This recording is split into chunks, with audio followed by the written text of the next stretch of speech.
The Sea Wolf by Jack London. Chapter 1. I scarcely know where to begin, though I sometimes facetiously place the cause of it all to Charlie Ferusif's credit. He kept a small summer cottage in Mill Valley under the shadow of Mount Tamalpais, and never occupied it except when he loafed through the winter months and read Nietzsche and Schopenhauer to rest his brain. When summer came on, he elected to sweat out a hot and dusty existence in the city and to toil incessantly. Had it not been my custom to run up to see him every Saturday afternoon and to stop over till Monday morning, this particular January Monday morning would not have found me afloat on San Francisco Bay. Not but that I was afloat in a safe craft, for the Martinez was a new ferry steamer, making her fourth or fifth trip on the run between Sausalito and San Francisco. The danger lay in the heavy fog which blanketed the bay, and of which, as a landsman, I had little apprehension. In fact, I remember the placid exultation with which I took up my position on the forward upper deck, directly beneath the pilot house, and allowed the mystery of the fog to lay hold of my imagination. A fresh breeze was blowing, and for a time I was alone in the moist obscurity, yet not alone, for I was dimly conscious of the presence of the pilot, and of what I took to be the captain in the glass house above my head. I remember thinking how comfortable it was, this division of labor, which made it necessary for me to study fogs, winds, tides, and navigation, in order to visit my friend who lived across an arm of the sea. It was good that men should be specialists, I mused. The peculiar knowledge of the pilot and captain sufficed for many thousands of people who knew no more of the sea and navigation than I knew. On the other hand, instead of having to devote my energy to the learning of a multitude of things, I concentrated it upon a few particular things, such as, for instance, the analysis of Poe's place in American literature, an essay of mine, by the way, in the current Atlantic. Coming aboard, as I passed through the cabin, I had noticed, with greedy eyes, a stout gentleman reading the Atlantic, which was open at my very essay. And there it was again, the division of labor, the special knowledge of the pilot and captain which permitted the stout gentleman to read my special knowledge on Poe while they carried him safely from Sausalito to San Francisco. A red-faced man, slamming the cabin door behind him, stumping out on the deck, interrupted my reflections, though I made a mental note of the topic for use in a projected essay which I had thought of calling, quote, "The Necessity for Freedom, a Plea for the Artist," end quote. The red-faced man shot a glance up at the pilot house, gazed around at the fog, stumped across the deck and back — he evidently had artificial legs — and stood still by my side, legs wide apart, with an expression of keen enjoyment on his face. I was not wrong when I decided that his days had been spent on the sea. "It's a nasty weather like this that turns gray before their time," he said, with a nod toward the pilot house. "I had not thought there was any particular strain," I answered. "It seemed as simple as ABC. They knew the direction by compass, the distance, and the speed. I should not call it anything more than mathematical certainty." "Strain," he snorted. "Simple as ABC. Mathematical certainty." He seemed to brace himself up and lean backward against the air as he stared at me. "How about this here tide that's rushing out through the Golden Gate?" he demanded, or bellowed rather. "How fast is she ebbing? What's the drift, eh? Listen to that, will ya? a bellbuoy, and we're atop of it. See him altering the course.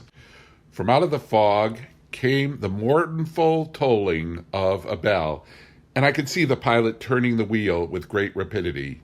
The bell, which had seemed straight ahead, was now sounding from the side. Our own whistle was blowing hoarsely.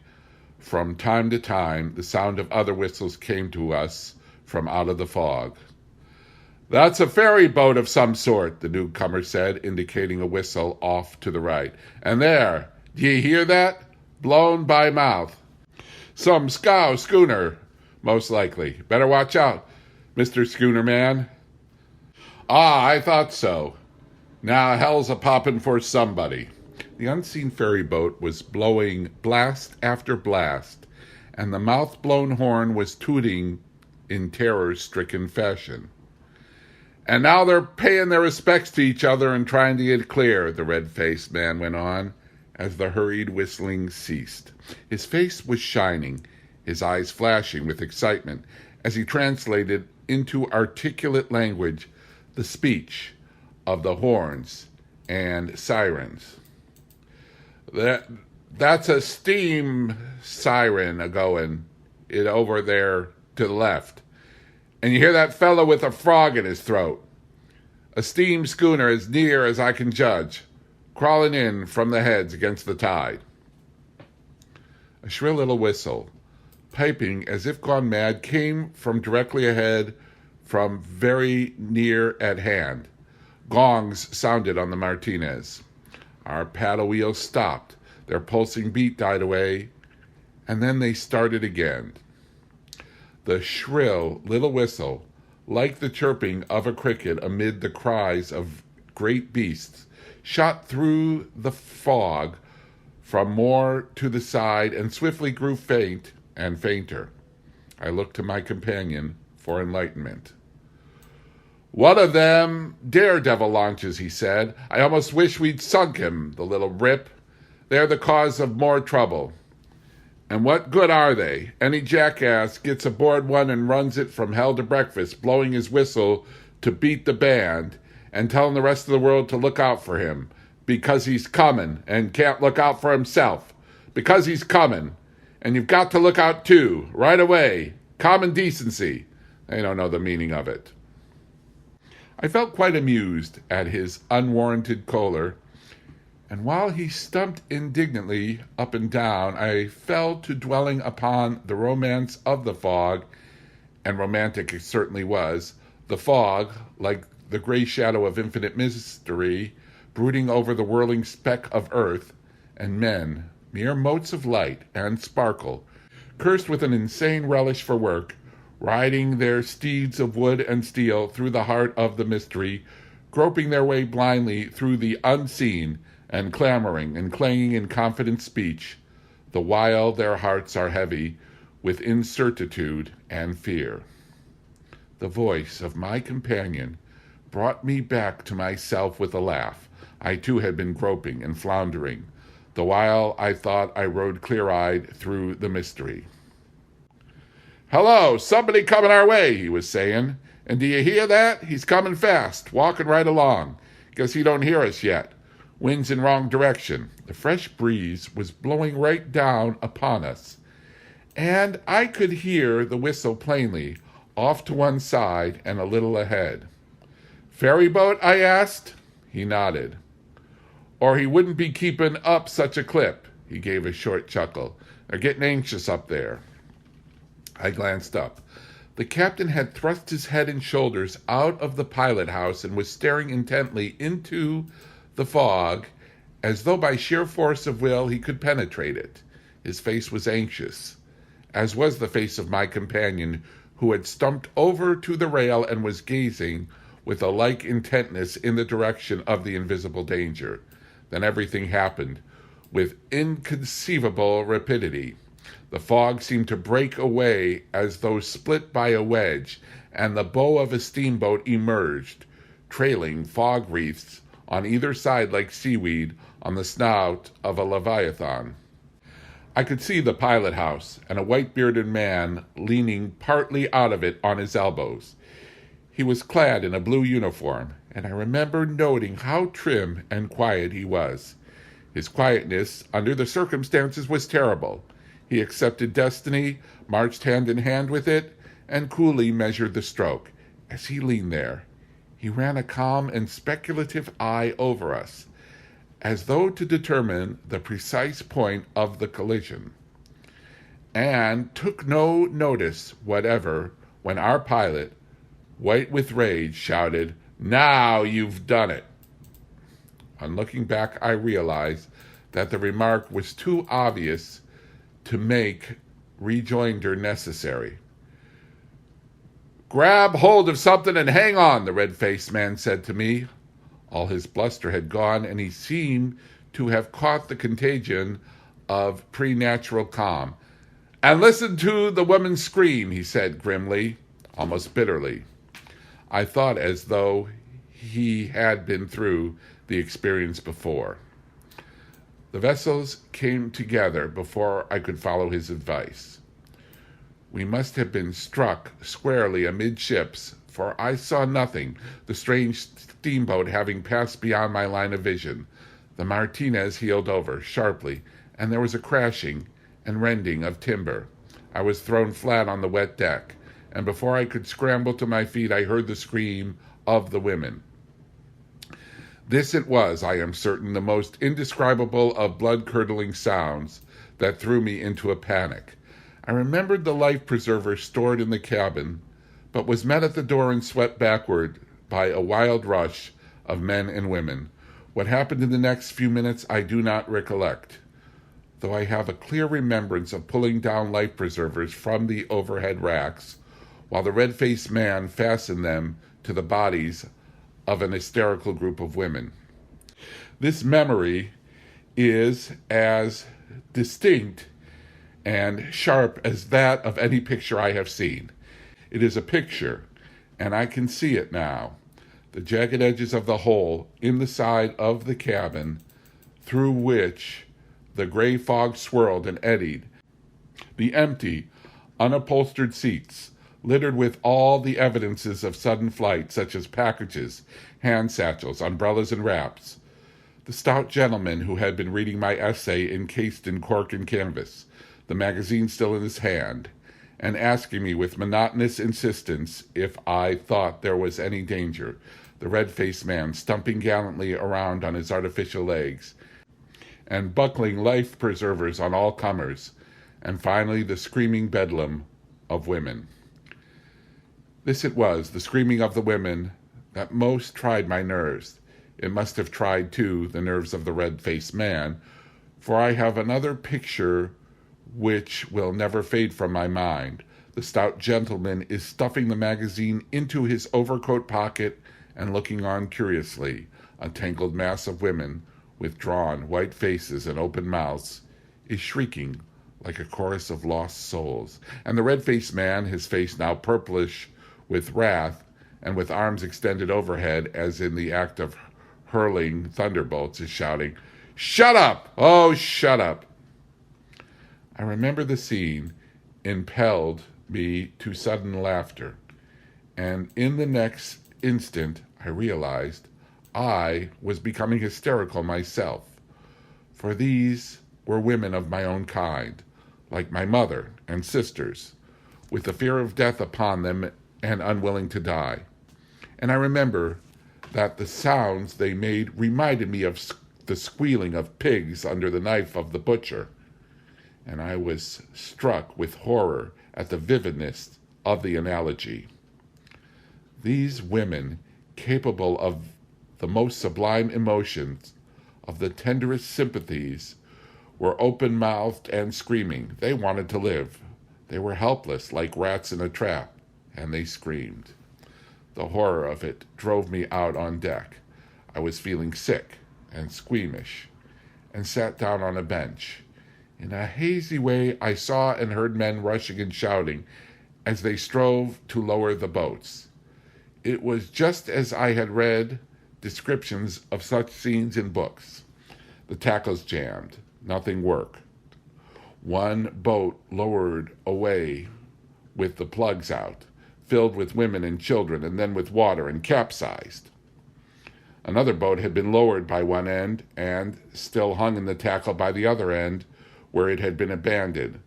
Nothing was to be seen of the strange steamboat which had caused the disaster, though I heard men saying that she would undoubtedly send boats to our assistance.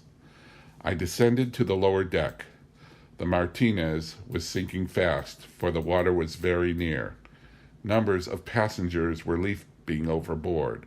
Others in the water were clamoring to be taken aboard again. No one heeded them. A cry arose that we were sinking. I was seized by the consequent panic and went over the side in a surge of bodies.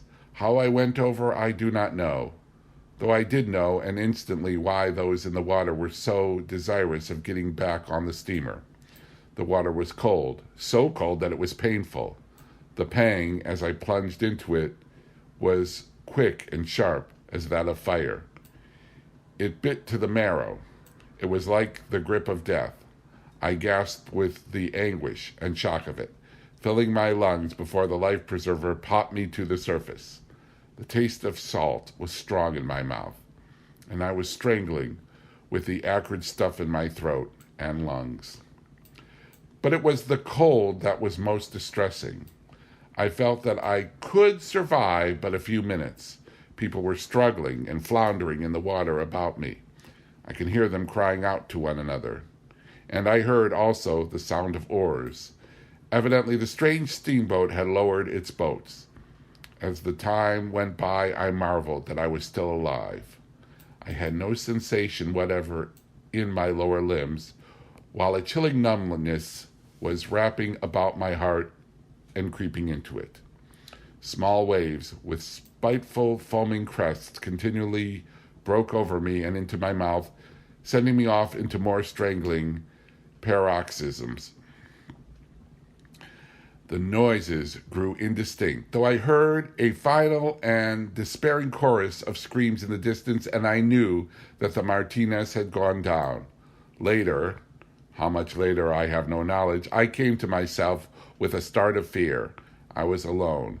I can hear no calls or cries, only the sound of waves, made weirdly hollow and reverberant by the fog. A panic in the crowd, which partakes a sort of community of interest, is not so terrible as a panic when one is by oneself, and such a panic I now suffered. Whither I was drifting, the red-faced man had said that the tide was ebbing through the Golden Gate.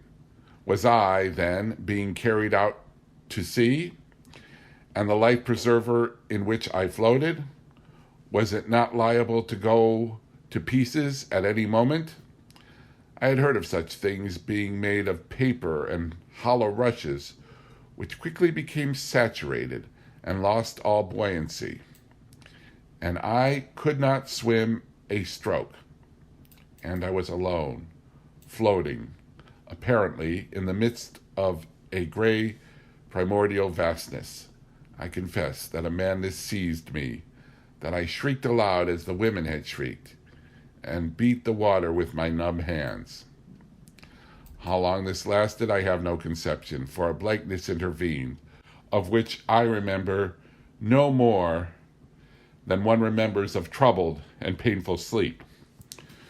When I aroused, it was as after centuries of time, and I saw, almost above me and emerging from the fog, the bow of a vessel and 3 triangular sails, each shrewdly lapping the other and filled with wind.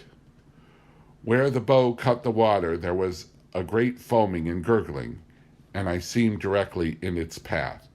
I tried to cry out, but was too exhausted. The bow plunged down, just missing me and sending a swash of water clear over my head. The long black side of the vessel began slipping past, so near that I could have touched it with my hands. I tried to reach it in a mad resolve to claw into the wood with my nails, but my arms were heavy and lifeless. Again I strove to call out, but made no sound. The stern of the vessel shot by, dropping as it did so into a hollow between the waves. I caught a glimpse of a man standing at the wheel, and of another man who seemed to be doing little else than smoke a cigar. I saw the smoke issuing from his lips as he slowly turned his head and glanced out over the water in my direction. It was a careless, unpremeditated glance, one of those haphazard things men do when they have no immediate call to do anything in particular, but act because they are alive and must do something.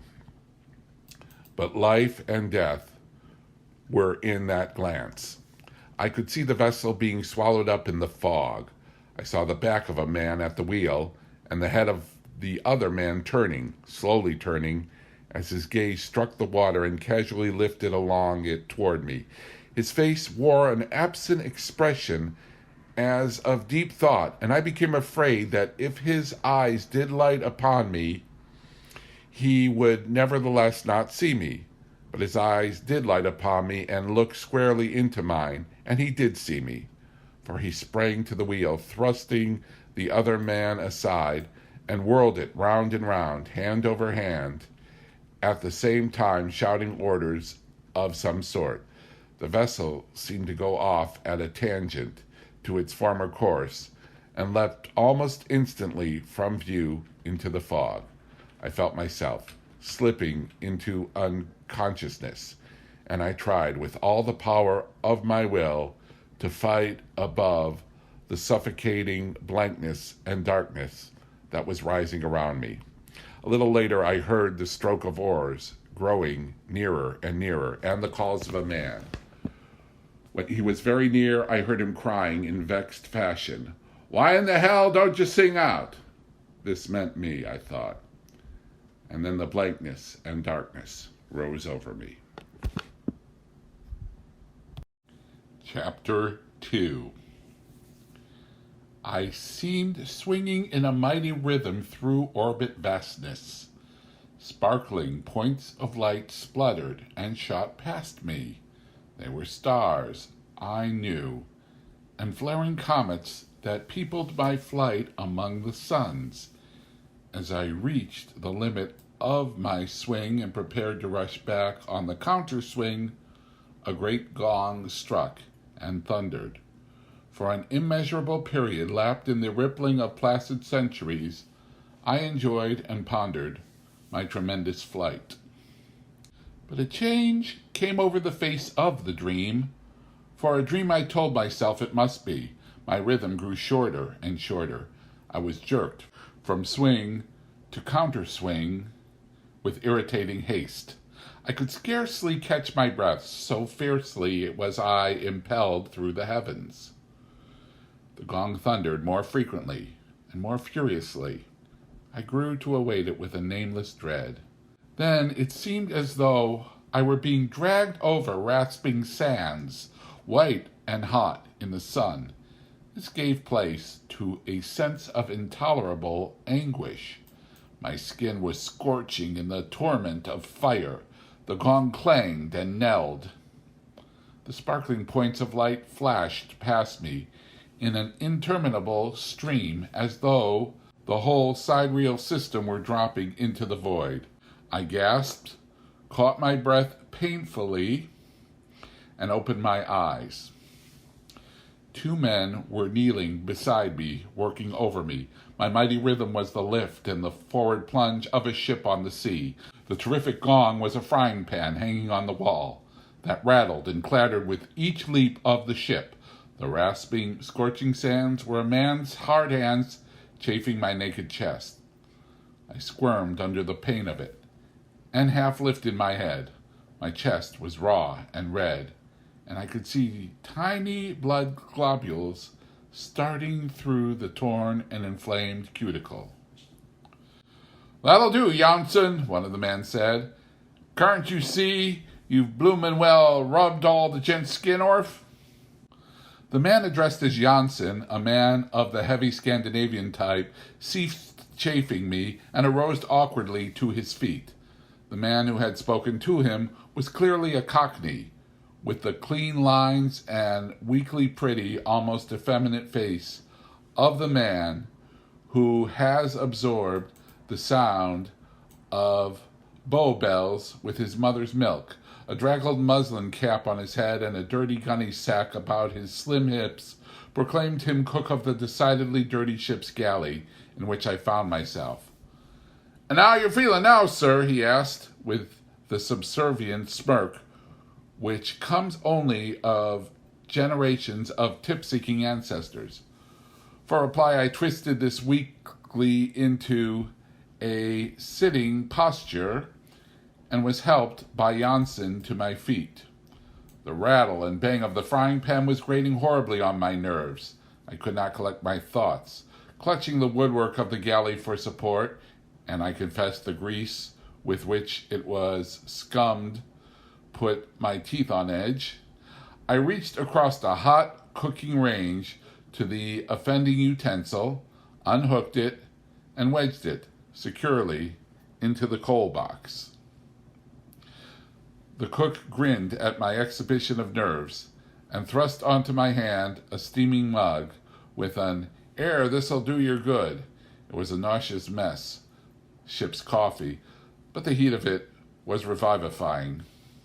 Between gulps of the molten stuff, I glanced down at my raw and bleeding chest and turned to the Scandinavian. "Thank you, Mr. Janssen," I said, "but don't you think your measures were rather heroic?" It was because he understood the reproof of my action rather than of my words that he held up his palm for inspection. It was remarkably calloused. I paused my hand over the horny projections, and my teeth went on the edge once more from the horrible rasping sensation produced. "My name is Johnson, not Janssen," he said, in very good, though slow English, with no more than a shade of accent to it. There was mild protest in his pale blue eyes, and withal a timid frankness and manliness that quite won me to him.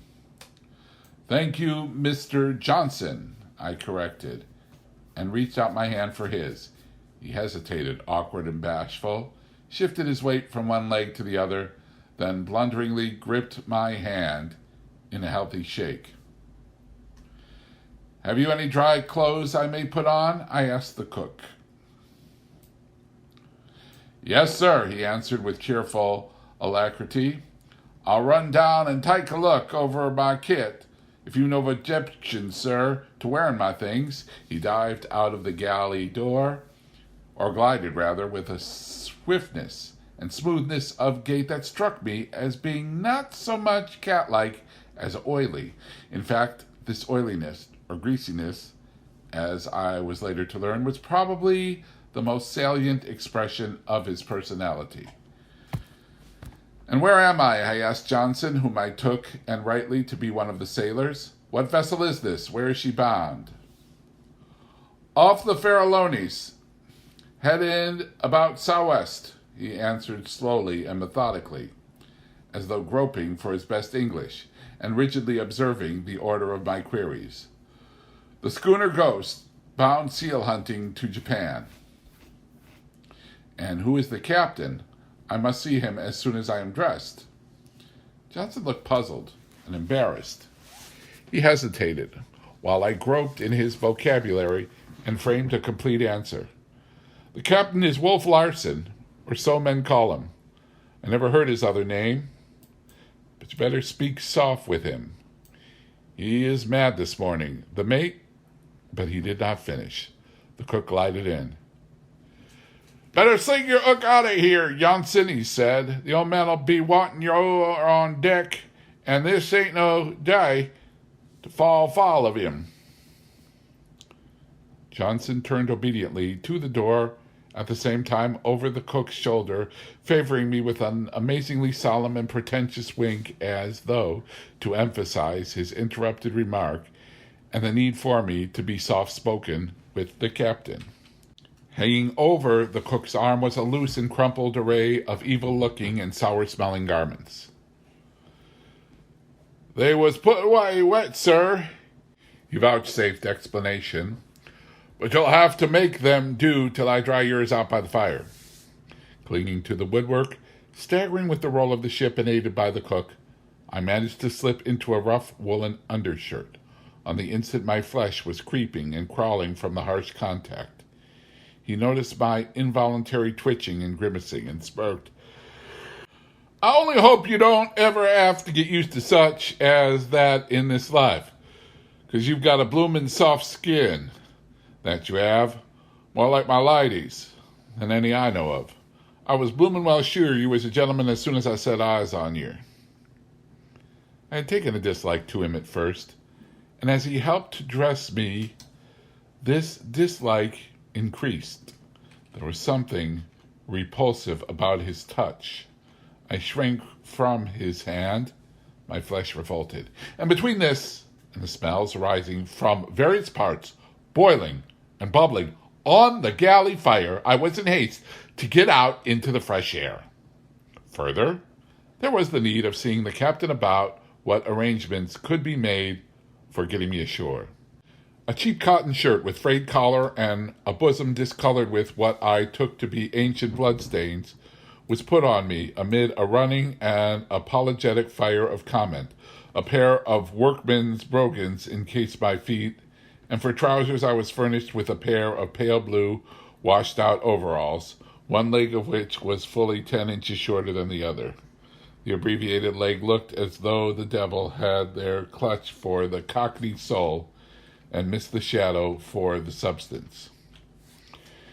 "And whom have I to thank for this kindness?" I asked, when I stood completely arrayed. A tiny boy's cap on my head, and for coat a dirty striped cotton jacket which ended at the small of my back and the sleeves of which reached just below my elbows.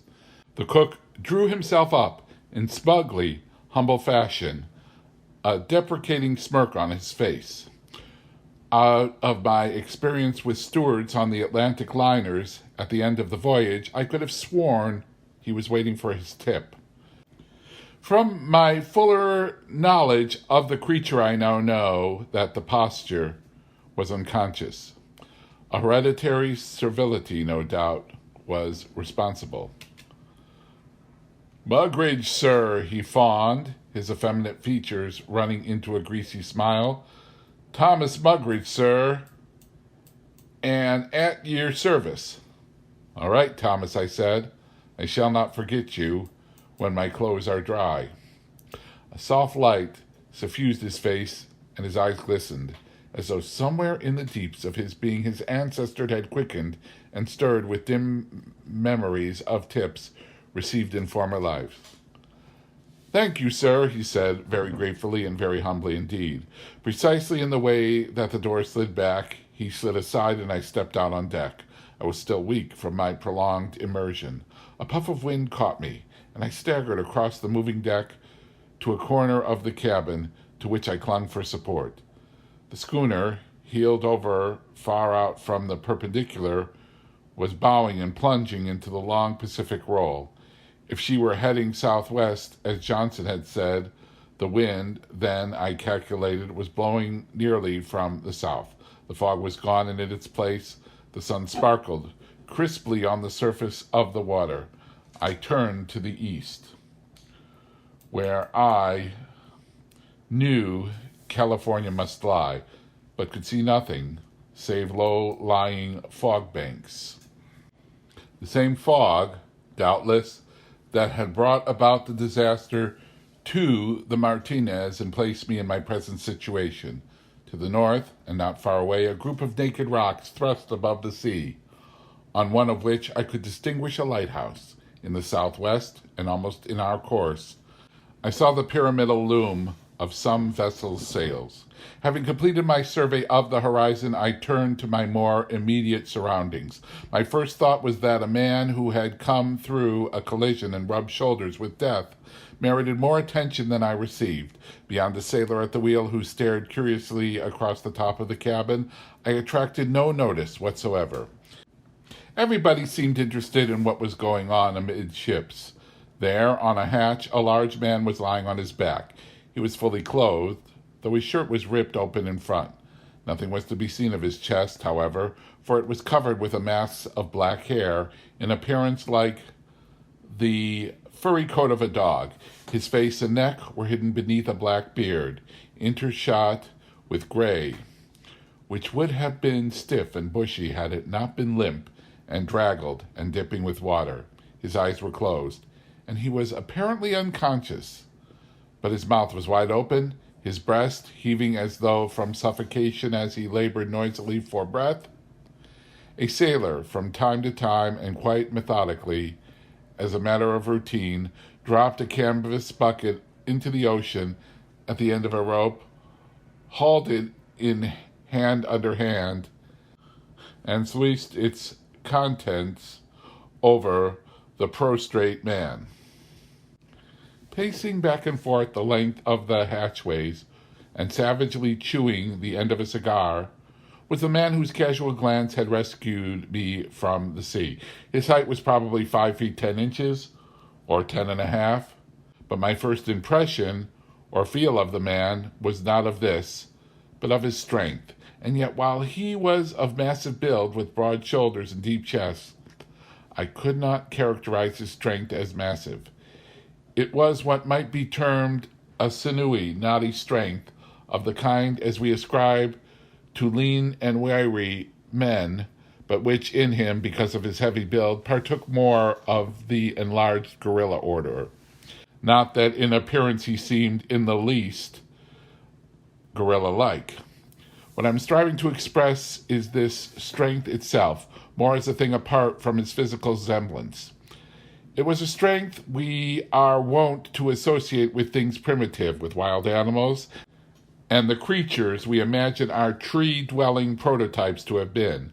A strength savage, ferocious, alive in itself, the essence of life in that it is the potency of motion, the elemental stuff itself out of which the many forms of life have been molded.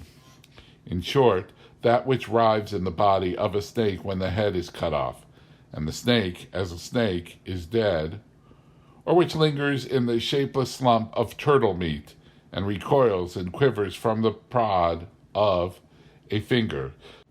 Such was the impression of strength I gathered from this man who paced up and down. He was firmly planted on his legs. His feet struck the deck squarely and with surety. Every movement of a muscle, from the heave of the shoulders to the tightening of the lips about the cigar, was decisive, and seemed to come out of a strength that was excessive and overwhelming. In fact, though this strength pervaded every action of his, it seemed but the advertisement of a greater strength that lurked within, that lay dormant, and no more than stirred from time to time, but which might arouse at any moment, terrible and compelling, like the rage of a lion in the wrath of a storm. The cook stuck his head out of the galley door and grinned encouragingly at me, at the same time jerking his thumb in the direction of the man who had paced up and down by the hatchway. Thus I was given to understand that he was the captain, the, quote, old man, end quote, in the cook's vernacular, the individual whom I must interview and put to the trouble of somehow getting me ashore. I had half started forward to get over with what I was certain would be a stormy 5 minutes, when a more violent, suffocating paroxysm seized the unfortunate person who was lying on his back. He retched and writhed about convulsively. The chin, with a damp black beard, pointed higher in the air as the black muscles stiffened, and the chest swelled in an unconscious and instinctive effort to get more air. Under the whiskers, and all unseen, I knew that the skin was taking on a purplish hue. The captain, or Wolf Larsen, as men called him, ceased pacing and gazed down at the dying man. So fierce had this final struggle become that the sailor paused in the act of flinging more water over him and stared curiously, the canvas bucket partly tilted and dripping its contents on the deck. The dying man beat a tattoo on the hatch with his heels, straightened out his legs, and stiffened in one great tense effort, and rolled his head from side to side. Then the muscles relaxed, the head stopped rolling, and a sigh as of profound relief floated upward from his lips. The jaw dropped, the upper lip lifted, and 2 rows of tobacco-discolored teeth appeared. It seemed as though his features had frozen into a diabolical grin at the world he had left and outwitted. Then, a most surprising thing occurred. The captain broke loose upon the dead man like a thunderclap. Oaths rolled from his lips into a continuous stream, and they were not namby-pamby oaths, or mere expressions of indecency. Each word was a blasphemy, and there were many words. They crisped and crackled like electric sparks. I had never heard anything like it in my life, nor could I have conceived it possible. With a turn for literary expression myself and a penchant for forcible figures and phrases, I appreciated, as no other listener, I dare say, the peculiar vividness and strength and absolute blasphemy of his metaphors. The cause of it all, as near as I could make it, was that the man who was mate had gone on a debauch before leaving San Francisco, and then had the poor taste to die at the beginning of the voyage and leave Wolf Larsen short-handed. It should be necessary to state, at least to my friends, that I was shocked. Oaths and vile language of any sort had always been repellent to me. I felt a wilting sensation, a sinking at the heart, and I might just as well say a giddiness. To me, death had always been invested with solemnity and dignity. It had been peaceful in its occurrence, sacred in its ceremonial. But death, in its more sordid and terrible aspects, was a thing with which I had been unacquainted till now. As I say, while I appreciated the power of the terrific denunciation that swept out of Wolf Larsen's mouth, I was inexpressibly shocked. The scorching torrent was enough to wither the face of the corpse. I should not have been surprised if the wet black beard had frizzled and curled and flared up in smoke and flame. But the dead man was unconcerned. He continued to grin with a sardonic humor, with a cynical mockery and defiance. He was master of the situation. Wolf Larsen ceased swearing as suddenly as he had begun. He relighted his cigar and glanced around. His eyes chanced upon the cook. "Well, Cookie," he began, with a suaveness that was cold and of the temper of steel. "Yes, sir," the cook eagerly interpolated, with appealing and apologetic servility. "And don't you think you've stretched that neck of yours just about enough? It's unhealthy, you know. The mate's gone, so I can't afford to lose you, too. You must be very, very careful of your health, Cookie. Understand?" His last word, in striking contrast with the smoothness of his previous utterance, snapped like the lash of a whip. The cook quailed under it. "Yes, sir," was the meek reply, as the offending head disappeared into the galley. At this sweeping rebuke, which the cook had only pointed, the rest of the crew became uninterested and fell to work at one task or another. A number of men, however, who were lounging about a companionway between the galley and hatch, and who did not seem to be sailors, continued talking in low tones to one another. These, I afterward learned, were the hunters, the men who shot the seals, and a very superior breed to the common sailor folk. "Johansen," Wolf Larsen called out. A sailor stepped forward obediently. "Get your palm and needle and sew the beggar up. You'll find some old canvas in the sail locker. Make it 2. "What'll I put on his feet, sir?" the man asked, after the customary "Aye, aye, sir." "We'll see to that," Wolf Larsen answered, and elevated his voice in a call of "Cookie!" Thomas Mugridge popped out of his galley like a jack-in-the-box. "Go below and fill a sack with coal." "Any of you fellows got a Bible or a prayer book?" was the captain's next demand, this time of the hunters lounging about the companionway. They shook their heads, and some made a jocular remark, which I did not catch, but which raised a general laugh. Wolf Larsen made the same demand of the sailors. Bibles and prayer books seemed scarce articles, but one of the men volunteered to pursue the quest among the watch below, returning in a minute with the information that there was none. The captain shrugged his shoulders. Then we'll drop him over without any palavering, unless our clerical-looking castaway has the burial service at sea by heart. By this time he had swung fully around and was facing me. You're a preacher, aren't you? He asked. The hunters, there were 6 of them, to a man turned and regarded me. I was painfully aware of my likeness to a scarecrow.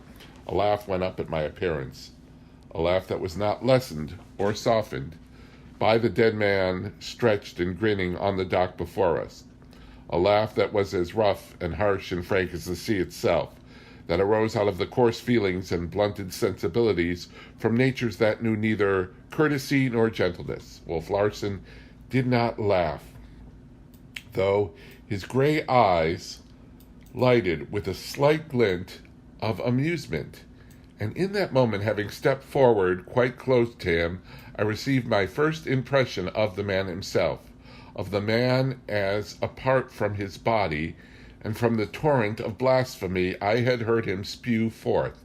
The face, with large features and strong lines of the square order yet were filled out, was apparently massive at first sight. But again, as with the body, the massiveness seemed to vanish, and a conviction to grow of a tremendous and excessive mental or spiritual strength that lay behind, sleeping in the deeps of his being. The jaw, the chin, the brow rising to a goody height and swelling heavily above the eyes. These, while strong in themselves, unusually strong, seemed to speak an immense vigor or virility of spirit that lay behind and beyond and out of sight. There was no sounding such a spirit, no measuring, no determining of metes and bounds, nor neatly classifying in some pigeonhole with others of similar type. The eyes, and it was my destiny to know them well, were large and handsome, wide apart as the true artists are wide, sheltering under a heavy brow and arched over by thick black eyebrows. The eyes themselves were of that baffling protean gray, which is never twice the same, which runs through many shades and colorings like intershot silk in sunshine, which is gray, dark, and light, and greenish gray, and sometimes of the clear azure of the deep sea. They were eyes that masked the soul with 1,000 guises, and that sometimes opened at rare moments and allowed it to rush up, as though it were about to fare forth nakedly into the world on some wonderful adventure. Eyes that can brood with the hopeless somberness of leaden skies, that could snap and crackle points of fire like those which sparkle from a whirling sword, that could grow chill as an arctic landscape, and yet again that can warm and soften and be all a dance with love light, intense and masculine, luring and compelling, which at the same time fascinate and dominate women till they surrender in a gladness of joy and of relief and sacrifice. But to return, I told him that, unhappily for the burial service, I was not a preacher, which he sharply demanded, "Well, what do you do for a living?" I confessed I had never heard such a question asked me before, nor had I ever canvassed it. I was taken aback, and before I could find myself, had sillily stammered, I am a gentleman." His lip curled in swift sneer. "I have work, I do work," I cried impetuously, as though he were my judge and I required vindication, and at the same time very much aware of my errant idiocy in discussing the subject at all. "For your living?" There was something so impressive and masterful about him that I was quite beside myself. Quote, rattled, end quote, as Feruseth would have termed it. like a quaking child, before a stern schoolmaster. "Who feeds you?" was his next question.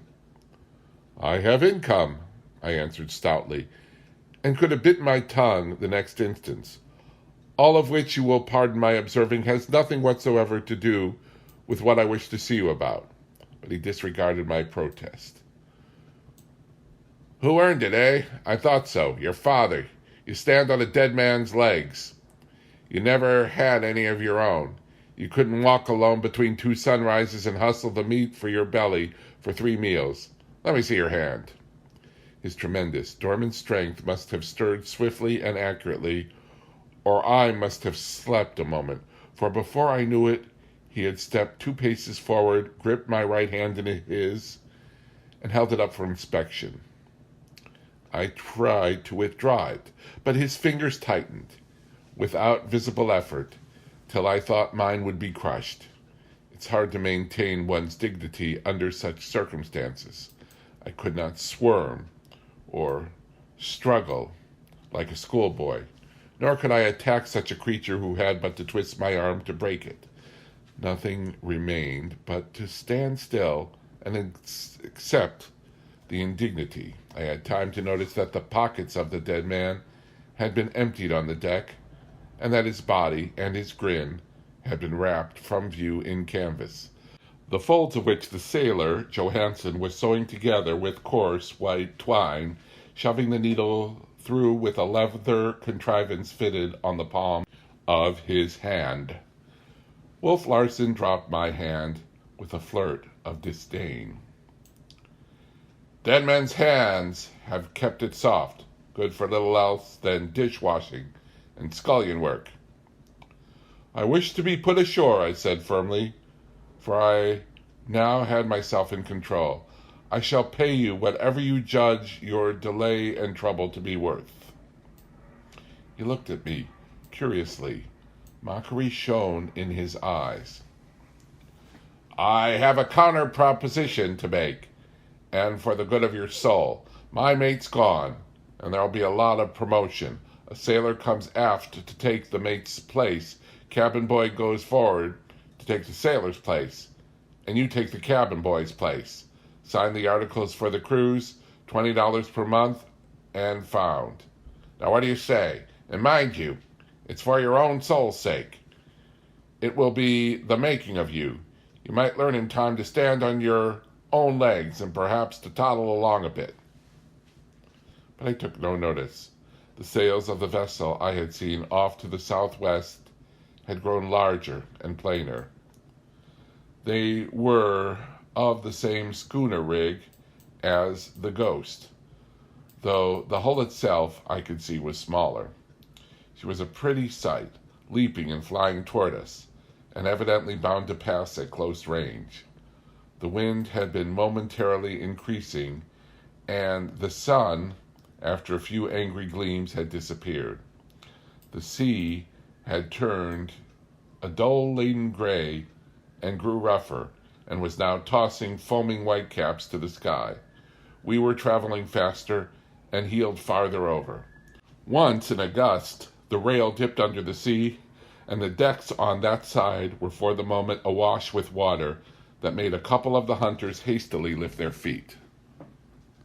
"That vessel will soon be passing us," I said after a moment's pause. "As she is going in the opposite direction, she is probably bound for San Francisco." "Very probably," was Wolf Larsen's answer as he turned partly away from me and cried out, "Cookie! Oh, Cookie!" The Cockney popped out of the galley. "Where's that boy? Tell him I want him." "Yes, sir." And Thomas McGrudge fled swiftly aft and disappeared down another companionway near the wheel. A moment later he emerged, a heavy-set young fellow of 18 or 19, with a glowering, villainous countenance trailing at his heels. "Here he is, sir," the cook said, but Wolf Larsen ignored that worthy, turning at once to the cabin boy. "What's your name, boy?" "George Leach, sir," came the sullen answer, and the boy's bearing showed clearly that he divined the reason for which he had been summoned. Not an Irish name, the captain snapped sharply. O'Toole or McCarthy would suit your mug a damn sight better, unless very likely there's an Irishman in your mother's woodpile. I saw the young fellow's hands clench at the insult and the blood crawl scarlet up his neck. Well, let that go, Wolf Larsen continued. You may have very good reasons for forgetting your name, and I'll like you none the worse for it as long as you toe the mark. Telegraph Hill, of course, is your port of entry. It sticks out all over your mug. Tough as they make 'em and twice as nasty. I know the kind. Well, you can make up your mind to have it taken out of you on this craft, understand? Who shipped you, anyway? McCready and Swanson. Sir! Wolf Larsen thundered. McCready and Swanson, sir, the boy corrected, his eyes burning with a bitter light. Who got the advance money? They did, sir. I thought as much, and damn glad you were to let them have it. Couldn't make yourself scarce too quick, with several gentlemen you may have heard of looking for you. The boy metamorphosed into a savage on the instant. His body bunched together as though for a spring, and his face became as an infuriated beast as he snarled, It's a what? Wolf Larsen asked, a peculiar softness in his voice, as though he were overwhelmingly curious to hear the unspoken word. The boy hesitated, then mastered his temper. Nothing, sir. I take it back. And you have shown me I was right. This with a gratified smile. How old are you? Just turned 16, sir. A lie. You'll never see 18 again. Big for your age at that, with muscles like a horse. Pack up your kit and go forward, into the forecastle. You're a boat puller now. You're promoted, see? Without waiting for the boy's acceptance, the captain turned to the sailor, who had just finished the gruesome task of sweeping up the corpse. Johansson, do you know anything about navigation? No, sir. Well, never mind. You are mate, just the same. Get your traps aft into the mate's berth. Aye, aye, sir, was the cheery response, as Johansson started forward. In the meantime, the erstwhile cabin boy had not moved. What are you waiting for? Wolf Larsen demanded. I didn't sign for boat puller, sir, was the reply. I signed for cabin boy, and I don't want no boat pulling in mine. Pack up and go forward. This time Wolf Larsen's command was thrillingly imperative. The boy glowered suddenly but refused to move. Then came another stirring of Wolf Larsen's tremendous strength. It was utterly unexpected, and it was over and done with between the ticks of 2 seconds. He had sprung fully 6 feet across the deck and driven his fist into the other's stomach. At the same moment, as though I had been struck myself, I felt a sickening shock in the pit of my stomach. I instanced this to show the sensitiveness of my nervous organization at the time, and how unused I was to spectacles of brutality. The cabin boy, and he weighed 165 at the very least, crumpled up, his body wrapped limply about the fist, like a wet rag about a stick. He lifted into the air, described a short curve, and struck the deck alongside the corpse of his head and shoulders, where he lay, writhed about in agony. Well, Larsen asked of me, have you made up your mind? I glanced occasionally at the approaching schooner, and it was now almost abreast of us, and not more than a couple of 100 yards away. It was a very trim and neat little craft. I could see a large black number on one of its sails, and I had seen pictures of pilot boats. What vessel is that? I asked. The pilot boat, Lady Mine, Wolf Larsen answered grimly. Got rid of her pilots and running into San Francisco. She'll be there in 5 or 6 hours with this wind. Will you please signal it then, so that I may be put ashore? Sorry, but I've lost the signal book overboard, he remarked, and the group of hunters grinned. I debated a moment, looking him squarely in the eyes. I had seen the frightful treatment of the cabin boy, and I knew that I should very probably receive the same, if not worse. As I say, I debated with myself. And then I did what I consider the bravest act of my life. I ran to the side, waving my arms and shouting, "Landmine ahoy! Take me ashore! $1,000 if you take me ashore!" I waited, watching two men who stood by the wheel, one of them steering. The other was lifting a megaphone to his lips. I did not turn my head, though I expected every moment a killing blow from the human brute behind me. At last, after what seemed centuries, unable longer to stand the strain, I looked around. He had not moved.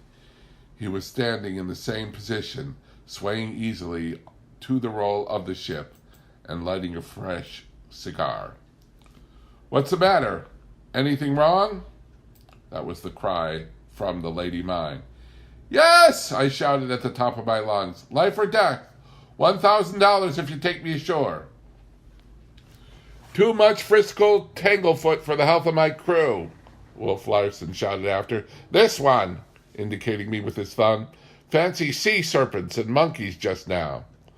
The man on the Lady Mine laughed back through the megaphone. The pilot plunged past. "Give him hell for me," came a final cry, and the two men waved their arms in farewell. I leaned despairingly over the rail, watching the trim little schooner swiftly increasing the black sweep of the ocean between us. And she would probably be in San Francisco in 5 or 6 hours. My head seemed bursting. There was an ache in my throat, as though my heart were up in it. A curling wave struck the side and splashed salt spray on my lips. The wind puffed strongly, and the Ghost heeled far over, bearing her lee rail. I could hear the water rushing upon the deck. When I turned around a moment later, I saw the cabin boy staggering to his feet. His face was ghastly white, twitching with suppressed pain. He looked very sick. "Well, Leach, are you going forward?" Wolf Larsen asked. "Yes, sir," came the answer of a spirit cowed. "And you?" I was asked. "I'll give you 1,000, I began, but was interrupted. "Stow that! Are you going to take up your duties as cabin boy, or do I have to take you in hand?" What was I to do? To be brutally beaten, to be killed perhaps, would not help my case. I looked steadily into the cruel gray eyes. They might have been granite for all the light and warmth of a human soul they contained. One may see the soul stir in some men's eyes, but his were bleak and cold and gray as the sea itself. "Well?" "Yes," I said. "Say yes, sir." "Yes, sir," I corrected. "What is your name?" "Van Wyden, sir." "First name?" "Humphrey, sir. Humphrey Van Wyden." "Age?" 35, sir." "That'll do. Go to the cook and learn your duties."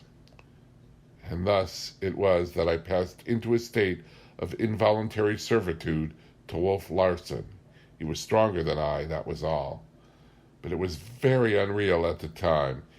It is no less unreal now that I look back upon it. It will always be to me a monstrous, inconceivable thing, a horrible nightmare. "Hold on, don't go yet." I stopped obediently in my walk toward the galley. "Johansson, call all hands. Now that we've everything cleaned up, we'll have the funeral and get the decks clear of useless lumber." While Johansson was summoning the watch below, a couple of sailors, under the captain's direction, laid the canvas-swathed corpse upon a hatch cover. On either side the deck, against the rail and bottoms up, were lashed a number of small boats. Several men picked up the hatch cover with its ghastly freight, carried it to the lee side, and rested it on the boats, the feet pointing overboard. To the feet was attached the sack of coal, which the cook had fetched. I had always conceived a burial at sea to be a very solemn and awe-inspiring event, but I was quickly disillusioned by this burial at any rate. One of the hunters, a little dark-eyed man whom his mates called, quote, Smoke, end quote, was telling stories, liberally intersprinkled with oaths and obscenities, and every minute or so the group of hunters gave mouth to a laughter that sounded to me like a wolf chorus of the barking of hellhounds. The sailors trooped noisily aft, some of the watch below rubbing the sleep from their eyes, and talked in low tones together. There was an ominous and worried expression on their faces. It was evident they did not like the outlook of a voyage under such a captain, and begun so inauspiciously. From time to time they stole glances at Wolf Larsen, and I could see that they were apprehensive of the man. He stepped up to the hatch cover, and all the caps came off. I ran my eyes over them. 20 men all towed, 22 including the man at the wheel and myself. I was pardonably curious in my survey, for it appeared by fate to be pent up with them on this miniature floating world, for I knew not how many weeks or months. The sailors, in the main, were English and Scandinavian, and their faces seemed of the heavy, stolid order. The hunters, on the other hand, had stronger and more diversified faces, with hard lines and the marks of the free play of passions. Strange to say, and I noted it all once, Wolf Larsen's features showed no evil stamp. There seemed nothing vicious in them. True, there were lines, but they were the lines of decision and firmness. It seemed, rather, a frank and open countenance, which frankness and openness was enhanced by the fact that he was smooth-shaven. I could hardly believe, until the next incident occurred, that it was the face of a man who could behave as he had behaved to the cabin boy. At this moment, as he opened his mouth to speak, puff after puff struck the schooner and pressed her side under. The wind shrieked a wild song through the rigging. Some of the hunters glanced anxiously aloft. The lee rail, where the men lay, was buried at sea, and as the schooner lifted and righted, the water swept across the deck, wetting us above our shoe-tops. A shower of rain drove down upon us, and each drop stinging like a hailstone.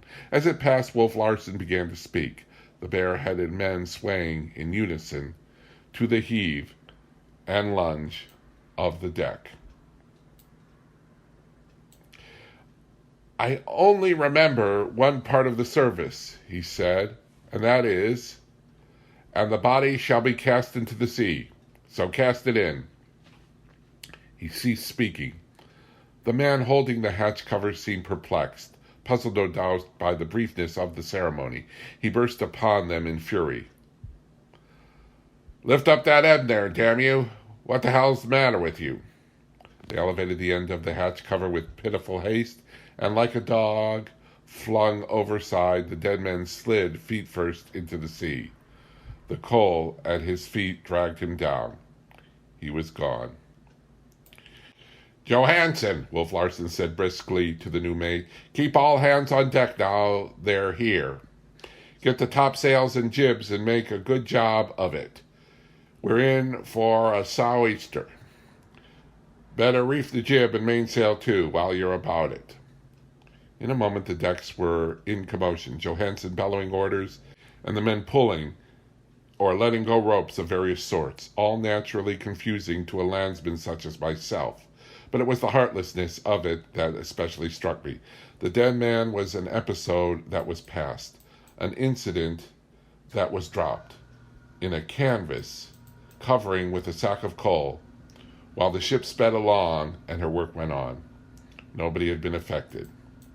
The hunters were laughing at a fresh story of Smokes, the men pulling and hauling, and two of them climbing aloft. Wolf Larsen was studying the clouding sky to windward, and the dead men dying obscenely, buried sordidly, and sinking down, down. Then it was the cruelty of the sea. Its relentlessness and awfulness rushed upon me. Life had become cheap and tawdry, a beastly and inarticulate thing, a soulless stirring of the ooze and slime. I held on to the weather rail, close by the shrouds, and gazed out across the desolate foaming waves to the low-lying fog banks that hid San Francisco and the California coast. Rain squalls were driving in between, and I could scarcely see the fog. And this strange vessel, with its terrible men, pressed under by wind and sea and ever leaping up and out, was heading away into the southwest, into the great and lonely Pacific expanse.